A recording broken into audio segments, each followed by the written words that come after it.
अस्सलाम वालेकुम दोस्तों, मेरा नाम डॉक्टर मोहम्मद मुस्तफ़ा है और गपशप में आज का सवाल जो है वो थोड़ा-सा इंटरेस्टिंग और मुझसे बहुत ज़्यादा पूछा जाता है। ये एक 17-18 साल के तालिब इल्म ने मुझसे पूछा है कि जिन चीज़ों की मौजूदगी को हम साइंसी तौर पर साबित नहीं कर सकते, जिनको हम देख नहीं सकते, जिन चीज़ों को हम महसूस नहीं कर सकते, तो उनके होने पे कैसे यकीन किया जाए? या अगर किया जाए या नहीं किया जाए? ये सवाल जो है वो बहुत ज़्यादा नौजवानों में ख़ास तौर पर जो है वो उनके दिमागों में आता है। ख़ास तौर पर इसका ताल्लुक अगर मैं ज़रा ज़्यादा वज़ाहत से बताऊँ, तो इसका ताल्लुक माफ़ूकुल फ़ितरत अशिया के साथ है, जिन्नात के साथ है और इस किस्म की दूसरी चीज़ें जो जो आपने सुनी होंगी, जिनकी मौजूदगी और एक्ज़िस्टेंस पे हमारा ईमान और अक़ीदा है कि वो मौजूद हैं, एक्ज़िस्ट करते हैं, लेकिन हम उनको महसूस नहीं कर सकते। तो साइंस इसके बारे में क्या कहती है या हम साइंसी तौर पर इनकी मौजूदगी के बारे में क्या राय कायम करें? तो इस सवाल का जो जवाब है वो जवाब छुपा हुआ है हमारे सेंस ऑर्गन्स यानी कि हमारे जो हिस्सी अज़ा हैं उनकी कैपेसिटी में। याद रखें कुदरत ने हमें जो हिस्सी अज़ा अता किए हैं वो अनलिमिटेड ताकत के नहीं हैं। उनके देखने की उनके काम करने की जो है वो एक रेंज है, एक ख़ास सलाहियत, एक ख़ास कैपेसिटी के अंदर वो काम करते हैं। मिसाल के तौर पर हमारी आँखें जो हैं वो देख सकती हैं 400 नैनोमीटर की वेवलेंथ वाली रोशनी से लेकर 750 नैनोमीटर वाली वेवलेंथ की रोशनी को। इसका मतलब ये नहीं है कि इससे आगे और इससे पीछे वाली वेवलेंथ वाली रोशनी एग्जिस्ट नहीं करती। वो होती है लेकिन हम उनको महसूस नहीं कर सकते, उसकी इंटरप्रिटेशन नहीं कर सकते। 400 नैनोमीटर से छोटी वाली वेवलेंथ को बोलते हैं अल्ट्रावायलेट रेज़ या अल्ट्रावायलेट रेडिएशंस। वो मौजूद होती हैं, एग्जिस्ट करती हैं लेकिन हमारी आँख उसकी इंटरप्रिटेशन नहीं कर सकती, हमारा दिमाग उससे इमेज नहीं बना सकता।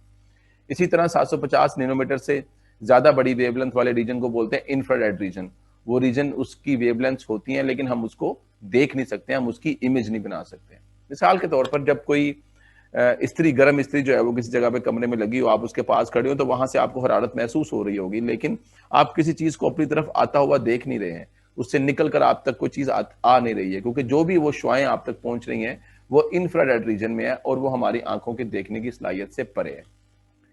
अगर हम किसी भी तरह से अपनी आँखों के देखने की कैपेसिटी को बढ़ा लें, या तो हम अपनी आँखों की सेंसिटिविटी को बढ़ा लें, छोटी से छोटी चीज़ों को देखने के काबिल हो जाएँ, दूर से दूर तक मौजूद चीज़ों को देखने के काबिल कर दें, या हम अपनी आँखों की कैपेसिटी को एक्सपैंड कर दें, 400 नैनोमीटर से नीचे देखना शुरू कर दें, छोटी वेवलेंथ को भी देखना शुरू कर दें, 750 नैनोमीटर से बड़ी वेवलेंथ को भी देखने के काबिल हो जाएँ, तो हम नई-नई चीज़ों को डिस्कवर करना शुरू कर देंगे, जिनके बारे में आज हम मानते हैं कि वो एक्ज़िस्ट नहीं करती हैं, उनको हम देख नहीं सकते हैं।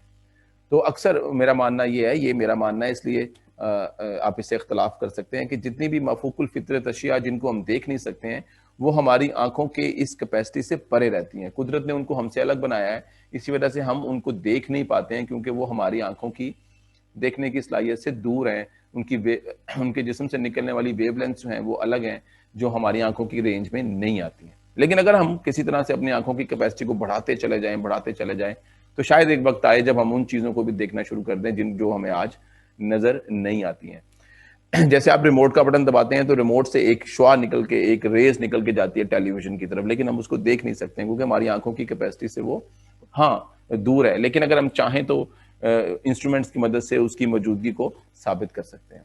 और अब भी बिल्कुल इसी तरह हमारे जो कान हैं, उनके भी सुनने की ताकत 20 हर्ट्ज़ से लेकर 20,000 हर्ट्ज़ के दरमियान वाली आवाज़ों को वो सुन सकते हैं। लेकिन इसका मतलब ये नहीं है कि इससे ज़्यादा फ्रीक्वेंसी वाली आवाज़ नहीं होती, वो होती हैं लेकिन हमारे लिए वो साइलेंट है, हम उसकी इंटरप्रिटेशन नहीं कर सकते। मिसाल के तौर पर जब एक चमगादड़ बोलती है अपना रास्ता ढूँढने के लिए, तो वो 20 हर्ट्ज़ से भी ज़्यादा फ्रीक्वेंसी वाली आवाज़ जो है वो पैदा करती है। वो उसकी आवाज़ हमारे इर्द-गिर्द माहौल में होती है लेकिन वो हमें सुनाई नहीं देती और हमारे लिए वो साइलेंस है, हमारे लिए वो खामोशी है। लेकिन उसके लिए वो एक प्रॉपर आवाज़ है जिसको वो निकाल रही है और उसको महसूस भी कर सकती है। क्योंकि उसकी सुनने और आवाज़ बनाने की कैपेसिटी हमसे अलग है। इसी तरह से अगर हम अपने कानों की सलाहियत को बढ़ाते चले जाएँ, सुनने की हिस्स को बढ़ाते चले जाएँ, तो हम ऐसी आवाज़ें भी सुन पाएँगे जिनके बारे में हम समझते हैं जो एग्ज़िस्ट नहीं करती हैं। जैसे चींटियों के बातें करने की आवाज़ या किस आवाज़ से वो आपस में एक-दूसरे से कम्युनिकेट करती हैं, वो उनकी फ्रीक्वेंसी जो है वो हमारे कानों की कैपेसिटी से बहुत परे है। तो जो साइंस तरक्की करती चली जाएगी, उतना ही हम इन तमाम अजायबात की जो एग्ज़िस्टेंस है, हम उसकी मौजूदगी को साबित करते चले जाएँगे। तो इस बारे में राय रखने के लिए ये बात समझना ज़रूरी है, अगर आप किसी को साइंटिफिकली तौर पर आज की तारीख में साबित नहीं कर सकते, तो इसका मतलब ये नहीं है कि वो चीज़ एग्ज़िस्ट नहीं करती है। इसका मतलब ये है कि हमारे पास वो ज़राए मौजूद नहीं है जिसकी मदद से हम उनकी मौजूदगी को साबित कर सकें।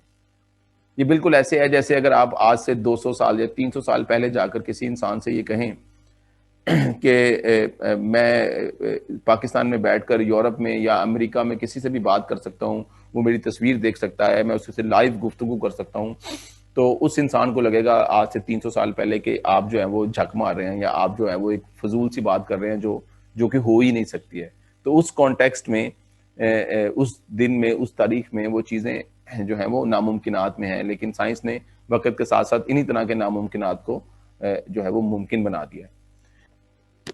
एक और बहुत इंटरेस्टिंग एग्जाम्पल है इस बात को मज़ीद समझने के लिए कि 16वीं-17वीं सदी में माइक्रोस्कोप की दरियाफ्त से पहले दुनिया में लोग नहीं जानते थे कि हर जानदार शय जो है वो खुलियात से मिलकर बनी हुई है। अब इसका मतलब ये नहीं था कि उससे पहले खुलियात मौजूद नहीं होते थे। खुलियात हर जानदार का हिस्सा थे, लेकिन हम उनको देख नहीं सकते थे। लेकिन माइक्रोस्कोप के आने की वजह से हम इस काबिल हुए कि हमने अपने अपने आप को, जानदारों को मज़ीद डिटेल से स्टडी करना शुरू किया और हमने उन खुलियात की मौजूदगी को साइंसी तौर पर साबित कर दिया। हो सकता है हमारी आंखों की इंटरप्रिटेशन करने की ताकत नहीं, आंखों की सलाहियत नहीं बढ़े, हो सकता है हमारे दिमाग की कैपेसिटी नहीं बढ़े, लेकिन हम ऐसे इंस्ट्रूमेंट से ईजाद कर लें, हम ऐसी चीज़ें बना लें, ऐसे गैजेट्स बना लें जो इस रेंज में देखने के काबिल हो जाएं जिसमें हमारी आंखें नहीं देख सकती। तो साइंस इसी तरह काम करती है। इसके बारे में खुद को महदूद कर लेने से साइंस नहीं रुकेगी, इसके बारे में खुद को रोक देने से साइंस चलती रहेगी। इसलिए हमें अपने जो है वो ताकत और सलाहियत के मुताबिक इन सवालों के जवाब तलाश करने की भरपूर कोशिश जो है वो करते रहना चाहिए और अपने स्टूडेंट्स को, तालिब इल्मों को, अपने से छोटों को, बड़ों को, सबको इनकरेज करना चाहिए कि वो अपने सवालात जो हैं वो उनको तख्लीक करें और उनके जवाबात की तलाश करने की पूरी कोशिश करें। आप सबका बहुत शुक्रिया डॉक्टर मुस्तफ़ा की तरफ से। अल्लाह हाफ़िज़।